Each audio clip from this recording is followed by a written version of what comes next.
Good evening, everyone. I hope you all have had a great day today. I apologize for making this video so late, but the topic that you're about to hear it's really been on my mind, and I just really had to talk about it. And it's not going to be way too deep, but there's things I just really have to say. And I will warn you in advance that I will be crying, so please forgive me. So this will be my 7th video on my YouTube channel, and the topic for this video is grief. And yes, this is not an easy topic, but it's very, very important for people to hear. So, you might be wondering, what is grief? So grief is the experience of coping with loss that matters to people. And you're like, matters to people? What do you mean by that? Well, some people grieve over one thing, and it does matter to them, and somebody else may grieve over the same thing, and it's like, it may not matter as much because, our feelings and emotions are completely different than each other, if that makes sense. And I know it's kind of like, Ashley, you're so crazy, but really, I did research, and, yes, like I said, this is going to be so hard for me, so please forgive me. And you may think, well, actually, people only just grieve over the falling of the death of a loved one, right? Well, they do, but there's so much more.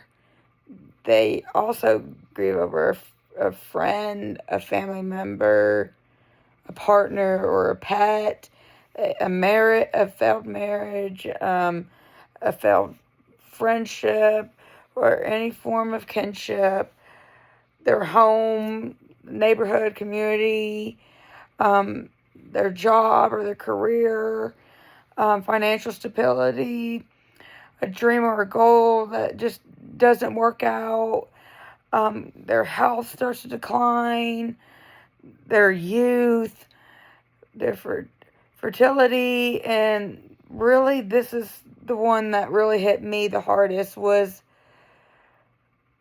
our own loss of life as we prepare for death. And you're like, wow, actually that really is strong. And reason that we grieve over that is because it's like we can't live life anymore.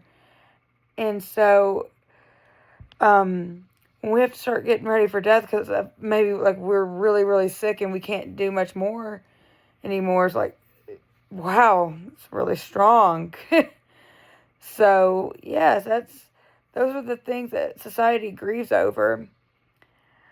And the next thing I want to talk about is the 5 stages of grief. And the first thing, people, is denial.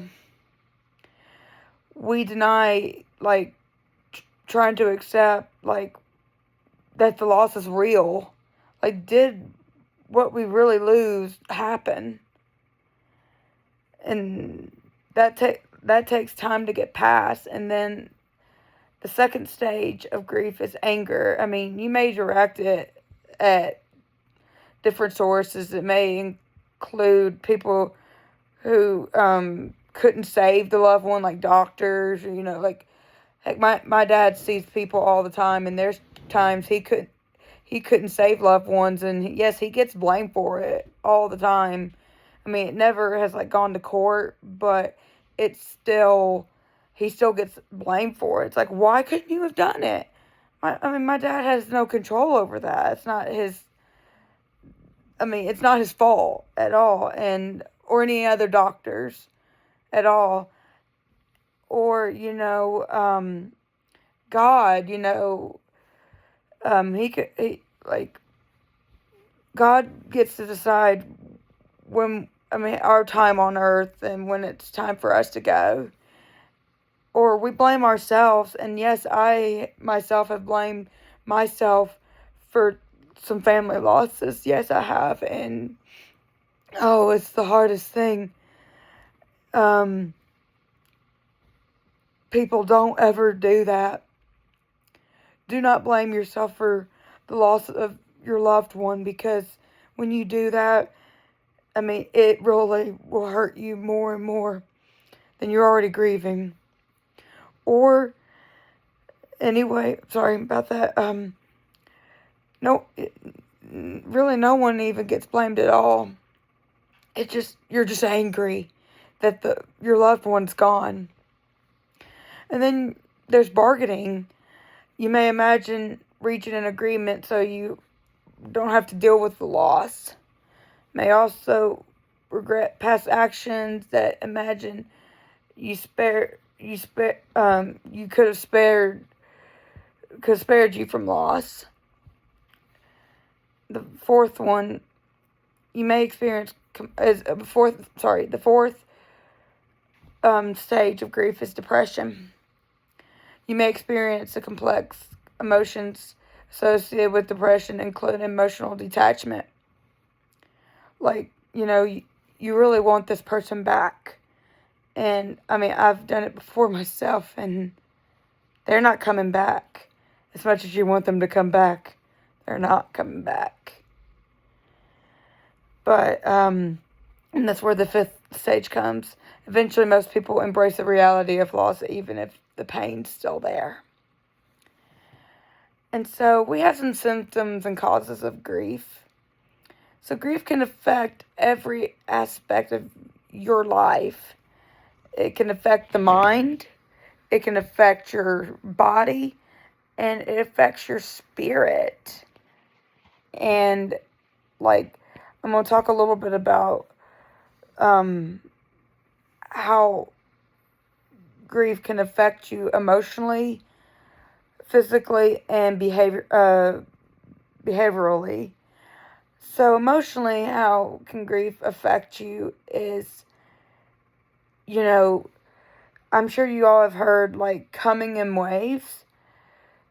That's how people who are grieving can describe emotions. They may feel as if emotions wash over them without, it may come to them by surprise. One minute they feel normal, and then the next, you may find yourself in tears, and you're heartbroken. Grief causes people to experience the entire spectrum of emotions, from anger to sadness to joy. You may sometimes feel detached from your emotions and operate as you were on autopilot. You may experience confusing and conflicting emotions too, such as sadness that a loved one's gone, but they're at peace, and that's really hard, but it's a good thing to feel. Yearning for a spouse after a divorce, but also excitement that they get another shot at love. Guilt for feeling grateful that you are no longer to provide exhausting around-the-clock care for a dying relative. Oh gosh, I'm so sorry, everyone. Competing feelings of apathy, anger, sadness, and regret as you grieve the loss of a friend or a family member with whom you've had a strained, hostile relationship. Yeah, y'all, this is hard. Oh, gosh. Physical loss is an extreme stressor that can take a major physical toll on your body. Sorry. Grief can overwork your nervous system. It can cause a weakened immune system that makes it easier for you to get sick. And these symptoms include you being fatigued, getting headaches, getting nauseous, restlessness, upset stomach,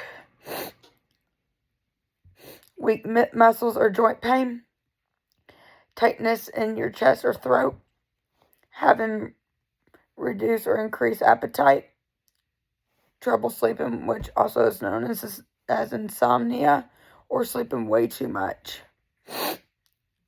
And then finally, behavioral. Grief can make it hard to concentrate or complete tasks, and symptoms include confusion, trouble thinking or making decisions, feeling as if you've lost a sense of hope or direction, difficulty focusing on anything other than your loss, difficulty remembering or keeping track of your responsibilities. And so, yes. Now next thing I'm getting to is how can I cope with grief? Coping with grief takes time and patience.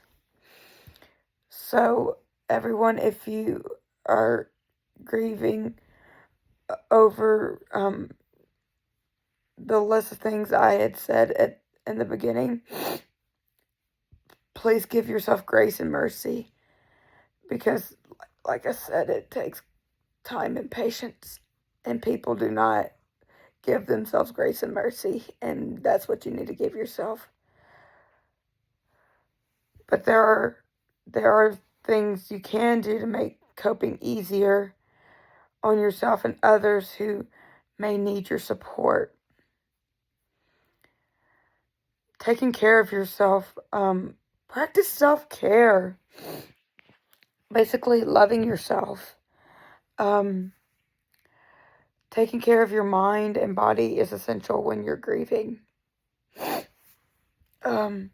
Prioritize getting 7 to 8 hours sleep each night and taking a nap if needed to recharge. Exercise and eat regularly, and these meals need to be nutritious. It's okay to cheat and have junk food every once in a while, but the meals really need to be healthy. Meditate or practice yoga. Take bubble baths. Yes, guys, yes. Make taking care of yourself a priority as you grieve, and don't feel guilty about it.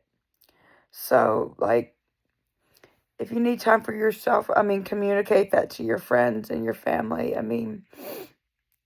Yes, you're very important. There's only going to be one you.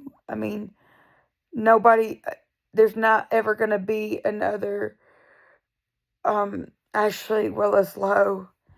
There's never going to be another anybody that is you. You know what I mean? No, never. So anyway, next is stick to a routine. Grief interrupts your sense of your normal routine. Sorry, I'm like losing it. I'm sorry, I've been crying. Your normal routine, disrupting your emotions in the process. Sticking to a routine is a good way to regain a sense of control and regulate your emotions. Go to bed and wake up at consistent times. Try to eat meals at the same time each day. Take a shower, most definitely. Tally each task you complete as a win. Like, definitely give yourself praise as you complete each task. Attend to your emotions. Resist urge to distract yourself from difficult emotions by getting lost in work or hobbies.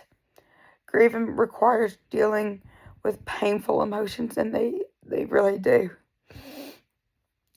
Don't be ashamed to cry. And I thank all of my friends and family who allow me to do this. I do try to not do this, but I thank all of you for those who watch this channel and who are subscribed to the channel, who allow me to cry and don't judge. Allow yourself to remember moments you shared with a loved one who is no longer in your life. Oh gosh. Move your grief outward by expressing your feelings in ways that make sense to you. And the way you would do that is by journaling, telling stories about your loved one, or singing a song that reminds you of them, are all ways to process difficult emotions. And an example of that would be I like to sing in the choir at my church, Silverdale Baptist Church. And when we get those opportunities to do that, I think of my nanny, because my nanny sang as an alto at her church for 17 years, and when I sing in that choir, I think of her all the time and everything. Oh, I miss her so much. I'm sorry. Moving on. I do want y'all to know I do speak to a counselor and a psychiatrist, so they're a blessing. And this next thing, speak to a therapist or a grief counselor. Sometimes working through grief requires professional help. And thank God for the psychology and psychiatry world. Because without them, we would be a mess. If grieving is interfering your ability to live life, or if your symptoms haven't improved after 6 months, it may be time to reach out to a professional. I promise y'all, I have my moments. The people that I've lost, my lost loved ones and everything, I don't cry about them every day. I just have my moments. And so, next, I'm just gonna talk about this. And this is for everyone. Support a loved one who's grieving. Be present. Make yourself available based on your loved one's needs. Oh my gosh, bad grammar. No one, including your friend or family member who's grieving, expects you to be a grief expert or say or say the exact right thing. Being there for them is enough. Ask them about their needs. Do they need to talk? A distraction? Help with making funeral arrangements. Support them in ways they need.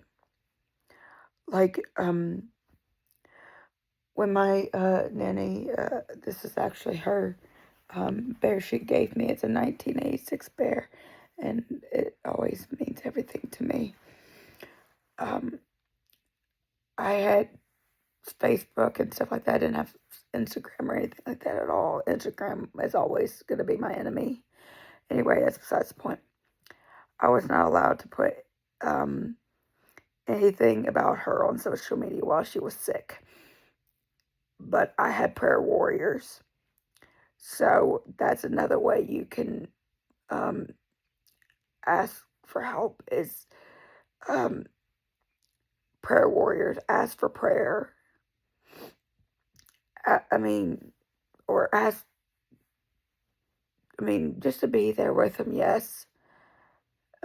But I always want to say to people, thank you for all the love and prayers and support that you gave my family and I during that time, even though she didn't make it. Oh my God, I miss her so much. And I'm not going to mention everyone I've lost, because it's just too much. Offer to help. Not everyone feels comfortable asking for help, even when they need it. Pay attention to ways you can assist and volunteer to help. Can you drive the kids to school? Help with the laundry? Cook or provide grocery gift cards to help keep everyone fed? People, there are all kinds of ways you can help. Even if it's something so small. And then signal that you're okay, that you're open to talking. Pay attention to your loved one's cues about whether they'd like to talk about their loss. For example, you may feel it's awkward or insensitive to mention the name of a loved one who's passed. Often, however, the person who's grieving is waiting for a signal that it's okay to share stories about and process their feelings with others. If they do open up, listen more than you talk. People, I'm just gonna say this out of love. I'm a good listener. That's actually why a lot of people are like, Ashley, are you okay? Oh yeah, I'm fine.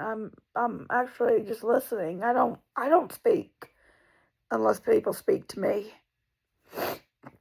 That's why people always thought the things they did about me. But hey, this ain't about me. Okay? This ain't about me. But yes, and then the point is, shut up. When you need to really listen to people. People really need your ears and your attention. They do not need you to talk. Unless they want you to say something, do not talk. And I'm sorry I got rude there for a second. Please forgive me, everybody. I just had to say that. And then finally, don't minimize somebody's loss. And you're like, Ashley, people don't do that. Oh, actually, yes, they do. And I'm about to read. Take care not to communicate that someone's loss wasn't a big deal, or that they should have moved on already. And don't put a positive spin on loss either. Statements like, it's all for the best, or they're in a better place now, may be well intended, but that can sound dismissive to a person who's grieving. Instead of reaching for silver linings, allow your loved ones to process their feelings honestly. It's natural and necessary part of grieving. And I'm going to tell you, I read also that it could take up to between 6 months to 2 years of grieving, depending on the loss. Grieving doesn't go away. It's not that people necessarily make it a part of them, but things are never the same. So don't ever make things hard on someone else. Like, when they are having their moments, I don't care if, like, my cousin here, cousin here, this is James. Say hey, James. Yes, he's been gone for 5 years now. And I still have my moments from time to time where I'll grieve. That's where I was talking about blaming and everything. Do not do that. But the point is, that grieving's never going away. In fact, I mean, some things that happen to your family and everything, you know, your loved ones, your family is never the same. But I want you to know, everybody, I love you all so much. And I want you to be able to tell your family how much you love them. And your friends too, how much you love them. Because you never know when it's time to say goodbye. So live every day like it's your last day. And know too, you are loved by Jesus. He loved you so much. He came and saved you. And just want you to know, I love you too. God bless you all.